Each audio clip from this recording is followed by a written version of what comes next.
सल्लल्लाहु अलैहि वसल्लम को वापस उनकी वालदा हजरत आमिना के पास ले आए। जैसे ही नबी मक्का पहुंचे, खाना ए काबा नूर से जगमगा उठा। दूसरी तरफ हजरत आमिना अपने बेटे को देखकर खुशी से रो पड़ी। मगर उसी वक्त काबा के आसपास एक महामारी फैल चुकी थी। इसी दौरान हजरत अब्दुल मुत्तलिब को खबर मिली कि बनी इस्राइल के यहूदी अब भी नबी की तलाश कर रहे हैं। किसी भी खतरे से बचाने के लिए उन्होंने गहरी फिक्र का इजहार किया और दोबारा हजरत हलीमा सादिया को बुलाया और अपने प्यारे पोते को उनके हवाले करते हुए फरमाया, ऐ हलीमा, ये बच्चा अल्लाह की अमानत है, इसे अपने पास रखो और हर वक्त हिफाजत का ख्याल रखो। यूं प्यारे नबी करीम हजरत मोहम्मद सल्लल्लाहु अलैहि व आलिहि वसल्लम दोबारा हलीमा सादिया के घर चले गए और कुछ अरसा गुजरा था। इसी दौरान हजरत हलीमा बीमार हो गईं। वहां के हकीम और जादूगर उन्हें ठीक करने की कोशिश करते रहे, लेकिन कोई फायदा न हुआ। यह देखकर नबी करीम सल्लल्लाहु अलैहि वसल्लम ने जादूगरों को वहां से हटा दिया और जैसे ही नबी ने हजरत हलीमा का हाथ थामा, वे अचानक पूरी तरह से तंदुरुस्त हो गईं। यह मंजर देखकर जादूगर हैरत में पड़ गए और फौरन वहां से चले गए। मगर वह समझ चुके थे कि यही वह खास बच्चा है, इसीलिए उन्होंने यह खबर यहूदियों को दे दी। यह सुनकर नबी को पकड़ने के लिए दुश्मनों ने हजरत हलीमा के घर पर हमले शुरू कर दिए।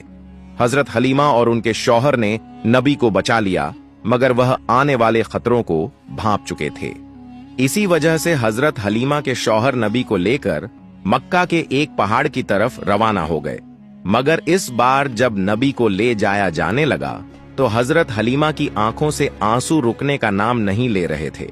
जब हजरत अब्दुल मुत्तलिब को यह खबर मिली तो वह फौरन नबी के पास पहुंचे और फिर नबी के साथ एक गौफा में तकरीबन 1 साल गुजार दिया। जब नबी वहां मौजूद थे तो पूरा वीरान रेगिस्तान जिंदगी से भरपूर हो गया था। फिर एक दिन हजरत आमिना उस गौफा से नबी को लेकर मदीना आईं ताकि अपने रिश्तेदारों से मुलाकात करें और नबी के वालिद हजरत अब्दुल्लाह की कब्र की जियारत करें। असल में नबी करीम मोहम्मद सल्लल्लाहु अलैहि वसल्लम की पैदाइश से 2 महीने पहले हजरत अब्दुल्लाह तिजारत के सिलसिले में मदीना आए थे, जहां वह बीमार हो गए और उनका इंतकाल हो गया। इसीलिए मदीना में ही उन्हें दफन किया गया था। हजरत आमिना यहीं बैठकर नबी को उनके वालिद के बारे में बताती और कुछ वक्त नबी के साथ गुजारती। मगर सिर्फ 2 महीने बाद हजरत आमिना अचानक बीमार हो गईं और उसी बीमारी की हालत में मदीना से वापसी के दौरान रास्ते में ही हजरत आमिना का भी इंतकाल हो गया। इस तरह सिर्फ 6 साल की उम्र में ही पैगंबर मोहम्मद सल्लल्लाहु अलैहि वसल्लम यतीम हो गए। मगर उसी दौरान जब यहूदियों ने पैगंबर पर हमला करने की कोशिश की तो पैगंबर मोहम्मद सल्लल्लाहु अलैहि वसल्लम के चाचा हजरत अब्बू तालिब ने उन्हें रोक दिया। उसके बाद हजरत अब्बू तालिब पैगंबर मोहम्मद सल्लल्लाहु अलैहि वसल्लम को लेकर मक्का लौट आए और उन्हें उनके दादा हजरत अब्दुल मुत्तलिब के सुपुर्द कर दिया।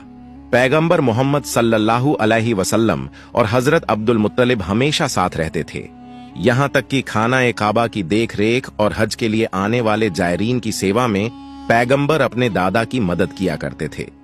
लेकिन एक दिन जब हजरत अब्दुल मुत्तलिब तवाफ ए काबा कर रहे थे तो वह अचानक बीमार हो गए। इसी मौके का फायदा उठाते हुए पैगंबर मोहम्मद सल्लल्लाहु अलैहि वसल्लम के घमंडी चाचा अब्बू लहब कुरैश का सरदार बनना चाहते थे। मगर जल्द ही हजरत अब्दुल मुत्तलिब ने जिम्मेदारी हजरत अब्बू तालिब के हवाले कर दी। कुछ दिनों बाद हजरत अब्दुल मुत्तलिब का इंतकाल हो गया। इस तरह सिर्फ 8 साल की उम्र में पैगंबर मोहम्मद सल्लल्लाहु अलैहि वसल्लम बिल्कुल अकेले रह गए। उसके बाद पैगंबर अपने चाचा हजरत अब्बू तालिब के साथ मक्का में रहने लगे। वहां पैगंबर बकरियां चराने समेत विभिन्न काम किया करते थे।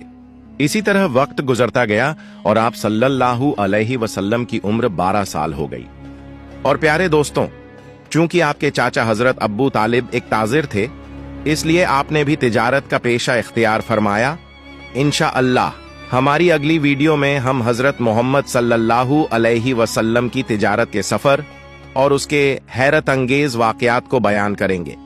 हमें यकीन है कि आप इस मुबारक किस्से को सुनने के लिए बेसब्री से इंतजार करेंगे। मिलते हैं अगली वीडियो में। फई अमानिल्लाह।